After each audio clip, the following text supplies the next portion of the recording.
bien le bonjour à toutes et à tous, bienvenue dans l'émission Comme toujours. Vous le savez, Comme toujours, c'est une émission qui est toute consacrée au patrimoine vivant, au savoir-faire d'hier et d'aujourd'hui.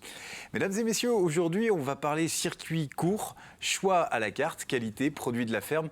Tout cela réuni dans un seul et même concept, le drive des collines. Au volant de la voiture, on retrouve sa créatrice Céline Allan. Et allez viens faire les courses. Et allez viens au magasin. Et allez viens, plus besoin d'aller faire les courses, plus besoin d'aller au magasin. Avec le drive des collines, prenez la clé des champs et des chemins alternatifs et conjuguez les mots en IT, saisonnalité, proximité, authenticité, originalité, qualité. Voilà un commerce singulier qui vous permet de passer de ferme en ferme, en un clic et en un panier. Céline Allan cultive la quête du bien-être et du respect de la nature. Un commerce comme on aime bien et qui sème du lien entre consommateurs et producteurs en limitant les intermédiaires. Un commerce qui part en rasade contre la grande distribution, bien décidé à valoriser les savoir-faire locaux et le bon manger. Allez, quel est le concept du drive des collines ? Comment est né ce projet ? Quelles sont les valeurs de l'entreprise ? Voilà autant de questions que nous allons poser à notre invitée Céline Allan. Bonjour. Bonjour. Soyez la bienvenue. Merci. Dans l'émission Comme toujours. On est très heureux et puis en plus vous arrivez avec plein de victoires. Ça sent bon, la qualité et l'authenticité. On va en parler dans un instant. Mais avant de commencer notre discussion, permettez-moi de vous présenter comment je pourrais deux marchands de fables, de qualité, de proximité. Ils nous vendent des histoires et parfois des bols de rire. Nos deux Jean-Pierre, enfin réunis. Bonjour les Jean-Pierre. Bonjour Jérôme. Ici c'est Jean-Pierre Pouvreau et à côté Jean-Pierre Bertrand. Voilà. Bonjour. Bonjour Céline. Alors, Jean-Pierre Pouvreau, vous m'inquiétez ? J'ai rien emmené parce que je savais qu'il y avait tout sur le plateau pour faire des bonnes soupes, des soupes pour la santé. D'accord. Voilà, donc voilà tous les produits qu'il vous faut avec Céline pour pouvoir cuisiner tranquille chez vous, une soupe qu'on pourra déguster toute la semaine, même s'il faut. Me voilà rassuré. Oui. En fait, vous êtes en adéquation avec les invités. Mais complètement. Mais vous préparez les émissions. Oui. C'est parfait. Je vous taquine. Jean-Pierre Bertrand. Moi, j'ai cherché dans la base de données le mot drive. Et vous n'avez pas trouvé. Ouais. Alors, je me suis dit... Colline, peut-être Colline, non ? Dans la base des données. Si, on aura trouvé sur Colline, mais bon, ouais. on est loin du métier. Ouais. Alors, après, je me suis dit, mais ils n'inventent rien. Finalement. Non. Avant, ça s'appelait la Chine. La Chine ? On allait chez le commerçant en question, ou bien il allait faire la tournée en campagne. Et donc, voilà. Et donc, j'ai deux archives d'anciens chineurs, ce qu'on appelait des chineurs, avant la guerre. D'accord. L'autre parlera des années 50. Et voilà, deux petites archives comme ça qui vont rappeler aussi qu'il y avait des pratiques du circuit court. Du circuit court. Et là, on est sur du commerce ambulant ? Entre autres, oui. Entre autres. Et d'ailleurs, le drive des collines, drive, conduire, c'est du commerce ambulant ou pas tout à fait ? Ambulant, oui, parce que j'ai un camion. Il y a le camion. Ambulant aussi parce que je fais de la livraison dans les points relais. Mais d'abord, c'était drive pour les courses en ligne. D'accord. Ouais, c'est la référence. C'était la référence. Pas trop vendéenne quand même, mais... mais Moi, c'était du pâteau du bocage. Comme quoi. Et le drive des collines, c'est basé où ? Donc au Boupère. Au Boupère, voilà, d'accord. Au Boupère. D'accord. Et donc moi, j'interviens surtout dans le bocage, donc Pouzauges, tout ce rayon. Chantonnay, Saint-Fulgent, les Herbiers, voilà. C'est quoi le concept alors du drive des collines ? Le concept, donc je vends sur Internet des produits de producteurs locaux. Donc vous commandez sur le site, donc le magasin est en ligne. Ouais. Donc vous commandez sur le site jusqu'au lundi soir pour être livré en fin de semaine, donc les jeudis et vendredis. D'accord. Donc le jeudi, je suis sur Pouzauges, les gens viennent au camion, donc là je rencontre les clients, ils viennent chercher leur panier.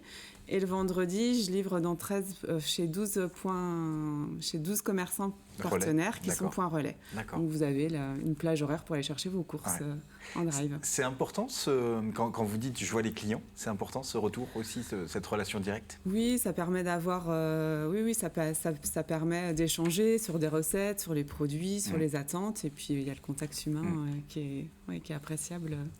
Alors j'imagine que les produits sont savamment choisis, les producteurs également. C'est combien de producteurs, combien de produits vous avez ?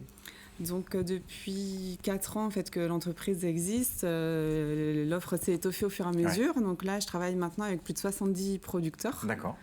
Donc là, j'ai emmené un échantillon, mais il manque plein de choses en fait, parce que notamment, j'ai bien sûr des fruits, des légumes, et puis de la viande, du poisson, de la crèmerie.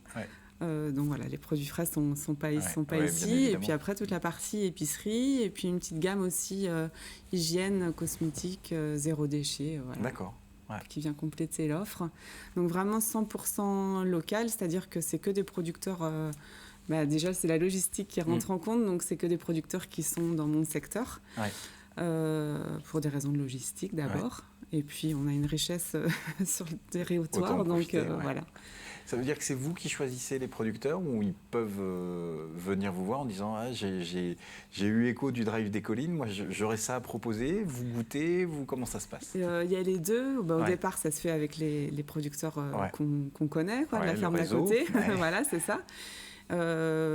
Écoutez, la semaine prochaine, je vais avoir des producteurs des éleveurs de brebis. Donc là, c'est eux qui m'ont contacté. Mais moi, c'est moi qui ai contacté. Là, j'ai trouvé un nouveau producteur, notamment de gamme hygiène, entretien. Là, c'est moi qui l'ai contacté, par exemple. D'accord. Voilà.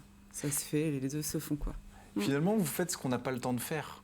Parce que si je devais passer de ferme en ferme, de magasin en magasin, ce serait difficile. Mais avec un choix, quand même. Il y a une éthique, il y a une qualité derrière. Moi, c'est ce que je voulais.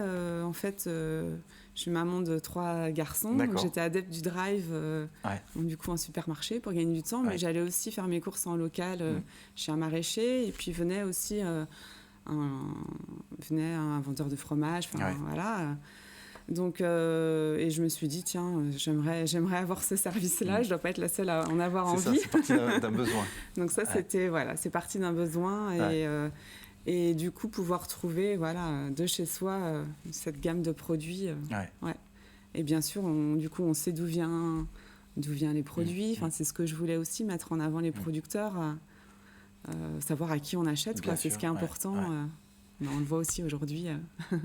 C'est important. Il y a donc une éthique derrière ça, une philosophie. Est-ce que vous vous retrouvez quand Pierre Rabhi parlait de faire sa part ? Est-ce que vous considérez que vous faites comme le colibri, vous participez en tout cas.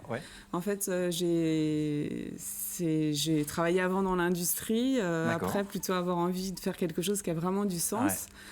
Et là, je sais que je fais quelque chose qui a du sens, mon petit, de rapprocher les producteurs des consommateurs, être à table puis dire tiens, ça vient de telle ferme, manger un petit fromage, on connaît le producteur, voilà, ou se dire mais c'est vraiment bon, retrouver des goûts qu'on n'avait plus, et comme c'est vraiment que des produits de saison.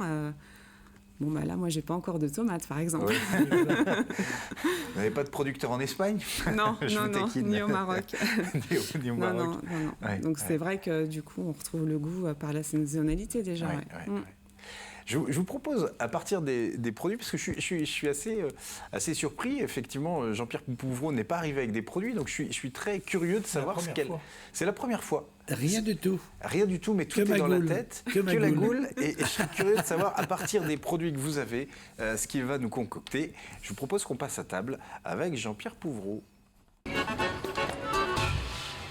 Alors ce que j'avais en tête, c'était des recettes de soupe santé. D'accord. À base d'oignons, d'ail, céleri et de thym. Pour éviter les rhumes, pour éviter... On peut également faire des soupes de lentilles avec des petits lardons, des pommes de terre. Je vois qu'il y a un bocal de lentilles. On parlait de lentilles il n'y a pas très longtemps. Et voilà des bases de produits sains avec qu'on peut cuisiner facilement. Et qu'on trouve chez vous Et qu'on trouve chez vous. J'ai les lentilles aussi en brut, donc voilà, en brut. Si on a le temps, on peut... L'ail également. Oui. L'oignon également. Le thym, mais bien sûr, ça fait partie des herbes aromatiques. Et le céleri, bien sûr, il n'y a pas de problème.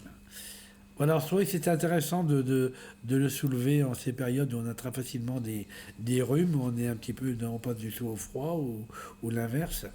Et une bonne soupe, d'abord ça réchauffe le corps, et puis ça permet un petit peu de se soigner naturellement, sans s'en rendre compte, simplement en mangeant. Alors bon, évidemment, il y a la basique soupe à l'oignon, tombée d'oignon, hein, il n'y a rien de plus simple, un petit peu de vin blanc pour déglacer les oignons, et puis après, moi je mets un petit peu de laurier dedans, de l'eau. Voilà, tout simple. Et puis on peut rajouter un bouillon cube de poule ou de la cuisson de poule si on a fait cuire de la poule avant. Voilà la soupe à l'oignon, voilà un indétrônable soupe qui est très très bonne pour la santé, qu'on peut manger tout l'hiver, la réchauffer, on rajoute du paraffin dedans, éventuellement, ou du vermicelle, et puis voilà. Et pas besoin d'attendre le mariage. Pas besoin d'attendre le mariage. Oui, nous la mangerons. La soupe. Alors, soupe d'ail. Alors, une soupe d'ail, on fait revenir on fait tomber l'ail un petit peu à l'eau, et puis après, une fois qu'elle est un petit peu légèrement roussie au beurre, on rajoute de l'eau à recouvrir, du thym, du laurier si on veut, et puis après on peut mettre du millet pour l'épicer. Ah oui, ouais. On met du millet dedans, ou là on peut mettre de la lentille avec l'ail. Et donc une fois qu'elle a mijoté pendant 1 heure au mixeur, et voilà une soupe d'ail, que ce soit avec du millet ou des lentilles, qui va être excellente pour la santé. Voilà, il y en a qui rajoutent également des algues, puis c'est la mode un petit peu de travailler les algues. Si on ne met pas de sel, on peut rajouter des algues au dernier moment pour cuire. Et il y a un ramage d'iode qui est fabuleux. Céleri, carottes, gingembre, voilà. Alors, excellente pour le foie et la vésicule biliaire. Ça élimine les toxines, réconfortante et redonne la forme. Alors, c'est pareil, même principe, on fait revenir céleri, carottes et gingembre. Et voilà une soupe réconfortante pour l'hiver, c'est basique. Et puis la soupe de thym, où on force sur le thym, avec une tombée d'oignon, tombée d'oignon. Il y a toujours de l'oignon dans les soupes, souvent. Hein. C'est très, ça aromatise bien. Donc beaucoup d'oignons, beaucoup de thym, des pommes de terre à la fin, et puis le tout après à mouliner ou à la main à l'ancienne. Oui, à la place des pommes de terre, on peut faire cuire des mojettes dedans, exactement pareil, et on mouline à la fin. Il y aura un goût de mojette qui va se ressortir à la fin. Voilà des soupes de printemps pour retrouver la santé. Puis c'est bien connu. Je souris parce que je pense aux soupes d'hiver, moi. Ah oui. Avec la soupe mitounaille. Oui, mais après, dès que tu mets du pain dedans, ça mitoune. Ah oui, une cive, une cive, et puis tout le reste des pains rassis, ça te fait une espèce de truc. La cuillère tient le goût de nord. Oui, tient bien. Oui. Mais bon, on valorise davantage les légumes maintenant. D'accord. Voilà. Donc l'oignon qui tient une place importante. L'oignon, l'ail, c'est basique, hein.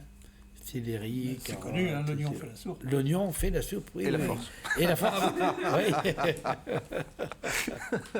Merci beaucoup, Jean-Pierre. Dites-moi, Céline, est-ce que il vous arrive de transmettre des recettes dans les produits que vous vendez? Est-ce qu'il y a des suggestions ou est-ce que même vous apportez une contribution, vous cuisinez ou pas? Oui, dans ma communication, j'essaye de mettre des recettes 1 fois par mois en général dans les paniers. Ouais. La petite dernière, là, c'était un roulé aux épinards. Là, les épinards sont de saison. Ouais. Voilà, avec les œufs, le lait, tout ce qu'il faut. Tout ce qu'il faut pour cuisiner, du saumon aussi, puisque je travaille avec au poisson qui est sur la côte. Donc ça faisait une petite recette gourmande avec du chèvre. Et puis, j'essaye quand je cuisine de prendre des fois quelques photos, donner des idées, des recettes avec des produits de saison, comme vous venez de faire. Ouais. Vous confectionnez pas de plats cuisinés? Vous vendez non, pas de... moi non. D'accord. C'est les recettes. Et la partie communication, elle est importante? Elle est très importante, notamment par le fait que j'ai pas de magasin physique. Donc c'est important de toujours communiquer, se faire connaître. Et comment on fait pour se faire connaître justement? C'est bouche à oreille? Il y a le bouche à oreille qui compte beaucoup, c'est sûr. Les réseaux sociaux qui prennent beaucoup de place. Et puis aussi j'ai des newsletters via mon site internet. Les personnes qui sont inscrites à cette newsletter, je leur envoie les petites infos de la semaine. Les producteurs aussi sont des bons ambassadeurs? Oui, bien sûr, c'est des très bons relais, puisque aussi peuvent parler si les clients n'ont pas le temps d'aller acheter en direct chez eux, il glisse l'astuce du drive. Ouais. Comment ça se présente ? Vous confectionnez des paniers ? Oui, donc quand vous passez votre commande, donc admettons que vous ayez commandé ces 10 produits, donc moi j'ai un petit stock, vous en parliez un petit peu tout à l'heure, donc j'ai un petit stock chez moi de produits qui sont un peu plus loin, là, de producteurs comme là, la Mojette, les confitures, voilà, un petit stock, les sardines. Et puis sinon, en fait, suite aux commandes des clients, moi, je commande que ce qui est vendu à mes producteurs. D'accord. Donc, tous les produits frais sont commandés vraiment. Si j'ai vendu 18 salades, j'en commande que 18. Voilà. D'accord. Et ensuite, donc, je récupère, comme là, hier après-midi, j'ai récupéré la totalité des produits auprès de mes producteurs. Donc, j'ai une petite tournée, Pouzauges, les herbiers, voilà. Donc, mes producteurs se regroupent. Voilà, je fais quelques points. Je ne vais pas chez tous mes producteurs, quand même. Et ensuite, donc, je vais dans mon local et là, je suis votre bon de commande, en fait. Donc, voilà, un pot de lentilles, 1 kilo de farine, un chou. Ouais. Voilà. Et je confectionne votre panier dans un bac en plastique pour des questions aussi de zéro déchet et tout ça. Et ensuite, voilà, les commandes sont prêtes. J'aligne les commandes comme ça. Voilà, tout simplement. Est-ce qu'il vous arrive aussi de faire découvrir des produits, ou je pense à des légumes qui seraient peut-être méconnus, mais le producteur vous dit, ah, là, peut-être si les gens goûtent, ils peuvent adhérer? C'est ça qui est pas évident. Il y a des légumes un peu oubliés, ou comme le topinambour, je pense à ça parce qu'on en a encore un petit peu, ou le panais. Donc c'est là où c'est sympa de glisser une recette, justement, pour donner envie de le découvrir. Quoi. De pas passer outre peut-être les idées reçues. Faire autre que carottes, poireaux, pommes de terre. Complètement. Mais souvent, les gens aiment bien goûter des petites choses qui changent, le radicchine ou des petites choses comme ça. Voilà. Les gens aiment bien, quand il y a des nouveautés, en général, ça fonctionne bien.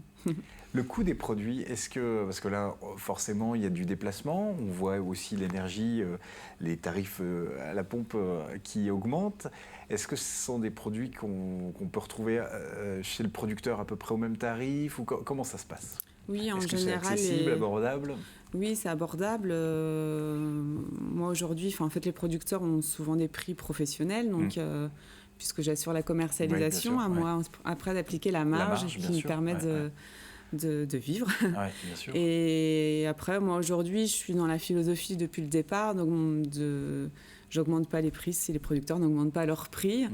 Voilà, j'ai certains produits, je sais pas, moi la salade, elle a le même prix chez moi depuis 4 ans, par exemple. Voilà.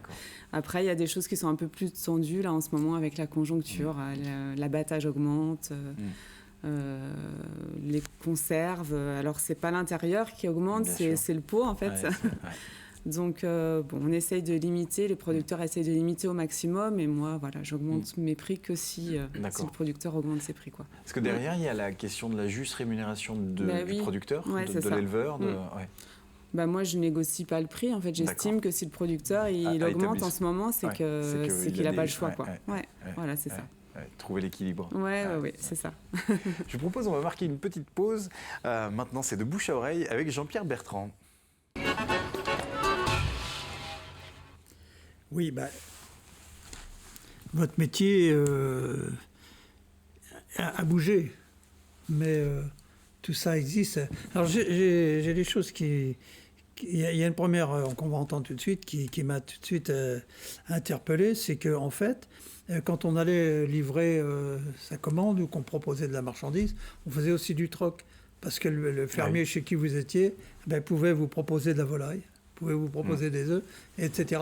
Donc j'ai trouvé ça rigolo, donc on va pouvoir l'écouter. Ce que je veux dire à propos de la topinambour, quand même, c'est que c'est un légume qui est relativement récent, puisqu'il a été importé par les troupes américaines en 1918 pour nourrir les chevaux des armées américaines. D'accord. Donc après, il en est resté, mais la société paysanne ne les a jamais consommés pour elle. D'accord. Oui, on a un peu une image... Voilà, c'est un légume qui a été fourni pour le nourrissage des animaux. Okay. Pendant 39-45, c'est revenu, parce qu'on manquait.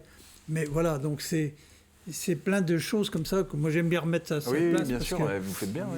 Voilà. J'entends des gens qui pensent que les topinambours, ça existe depuis le Moyen-Âge. Par contre, le panais, oui, alors là, on est au Moyen-Âge. Là, on est d'accord. Bon, on vient aux volailles avec monsieur Gabriel Cotreau, qui est né en 1907 à Saint-Germain-l'Aiguillé, donc pas loin de chez vous, en fait, hein, et qui nous raconte ce qu'étaient les marchands ambulants, ceux qui faisaient de la Chine et du négoce. On écoute. Il y avait des épiciers qui passaient. Puis ces épiciers, avec un cheval, ces épiciers achetaient les poulets, les lapins, les oiseaux, les canetons. Mais il est arrivé à ma femme il savait quand elle venait, quand il arrivait, l'heure à peu près, il est arrivé de se cacher parce qu'elle n'avait pas d'argent pour acheter qu'il aurait fallu. Alors si elle avait... Autrement, elle pouvait l'échanger avec de la volaille. Si elle avait seulement 2 ou 3 lapins à vendre, eh bien, ça compensait. Oui, il arrivait qu'il y avait de différence, qu'il restait quelques sous. Oui. Les œufs, c'était pareil. Mais les œufs, les poules ne prenaient pas comme aujourd'hui. Quand elle n'avait rien, elle préférait... À se cacher. Oui, j'ai trouvé cette espèce de négoce sympa en plus. Donc voilà... peut-être des idées. Puis maintenant, on va entendre un témoignage qui parle d'une époque plus récente, parce que là, on était avant la guerre, hein, de Jean Maté, qui était de Benay. Lui, il était né en 1927, et il nous parle plus largement de ce qu'était vraiment le commerce ambulant. Itinérant, hein, voilà. Et avec des images également du drive des collines qu'on voit. Ah oui, c'est ce qu'on voyait à l'instant. Oui, tout à fait. Et puis là, des images... Là, on va avoir des images du drive des collines, mais entre les deux guerres. Entre les... Bon, on regarde. Alors là, on a une photo épicier lors de la Chine. Une photo sur Sainte-Christine. Est-ce que vous pouvez nous expliquer ce que c'est ? Ouais, la Chine, c'est des commerçants là, qui se promenaient dans le village pour vendre la marchandise. Ils s'arrêtaient à toutes les maisons en général. Qu'est-ce qu'ils vendaient comme marchandises ? Il y avait l'épicerie, quincaillerie, ils vendaient un peu de tout. Hein. Même quelquefois la charcuterie. Est-ce qu'ils avaient un cri ou un instrument de musique pour s'annoncer ? Oui, ils avaient genre de cornes là, Oui, une corne. Qui avertissait les gens qui arrivaient. Si. Oui, vous pouvez poser la question, parce que là, on était hors micro, mais c'est intéressant, vous interpelliez Céline. Oui, je l'interpellais parce que je me suis dit, quand elle arrive, un coup de corne dans le village, un petit coup retentissant pour appeler les gens, c'est mieux qu'un coup de klaxon, en fait. Oui, surtout que les klaxons, c'est interdit. Je vais y penser. Les klaxons sont interdits, tandis que là, vous êtes... Il faut qu'on entende le drive des collines arriver. Oui. Avec peut-être la radio aussi. Je vais réfléchir. Merci beaucoup, Jean-Pierre. Mais c'est vrai que c'est là qu'on voit que c'est une activité qui finalement... le commerce ambulant. On met des noms, et moi je ne comprends pas qu'on mette des noms anglophones comme ça. Au Québec, un mot comme ça est banni, ça n'existe pas. Il faut plus défenseurs Ils sont plus défenseurs de la langue que nous, les Français. Après, il y a des stratégies commerciales, mon bon monsieur. Non, c'est le business actuel, on veut nous faire passer pour des Amerlocs. C'est une nouvelle activité aussi. Tu vois, non, ça n'existait pas avant. Enfin, pas de la même façon, avec Internet, tout ça, c'est pour ça qu'on appelle ça du drive. Mais bon. Adopter un mot de drive qui fait aussi que ça fait référence et du coup des gens vont venir aussi peut-être. C'est un outil de com. J'ai vu que l'Académie française s'inquiétait quand même de cette espèce d'attitude d'anglophoniser tous nos langages. J'ai vu ça comme info et personnellement ça m'inquiète aussi. Et tu appellerais ça comment alors ? La Chine ? La Chine des collines. Oui, c'est de la Chine. Vous allez avoir une traduction. Elle va chiner auprès de producteurs, et puis pour les gens, c'est de la Chine. Oui, mais enfin, il y a suffisamment de produits qui viennent de Chine, comme ça. J'ai honte. Alors vous, on pourrait arrêter l'émission ici. Merci Jean-Pierre. Vous n'avez pas une petite pastille pour le calmer? Je sens que Jean-Pierre est énervé. C'est ça, c'est le café. Et ça a demandé beaucoup d'investissement de monter ce projet. Est-ce que vous avez été aidé? Et puis comment c'est perçu aussi par les collectivités locales, là, cette activité? Donc au niveau investissement, j'ai un camion. Ouais. Et puis depuis 2 ans, je loue dans un entrepôt frigorifique pour préparer mes paniers. D'accord. Puisque mon activité avait pris de l'ampleur. Après, pas d'investissement. Le site était un investissement mais immatériel. Et puis j'ai été soutenue en effet par ma collectivité, par le pays de Pouzauges, puisque ça répondait à une demande de rapprocher les producteurs des consommateurs, favoriser l'économie locale. Bien sûr. Voilà. Donc j'ai été soutenue par la belle collectivité. Initiative en tout cas. Merci. Et les gens d'un certain âge, écoutez, j'ai des gens d'un certain âge, comme vous dites. Internet. Ils drive. Je touche des jeunes et des beaucoup moins jeunes. Je pense parce qu'ils apprécient les produits, la provenance des produits. Après, au départ, ils se font aider, mais ça reste assez simple. Belle initiative. Merci. Merci beaucoup, Céline Allon. Merci beaucoup. Accueilli. Merci les Jean-Pierre. Non, c'est avec plaisir. Tant mieux, me voilà rassuré. Si c'est avec plaisir, tout va bien. On va pouvoir fermer en beauté cette émission, puis se dire à bientôt. À bientôt. Merci beaucoup. Merci.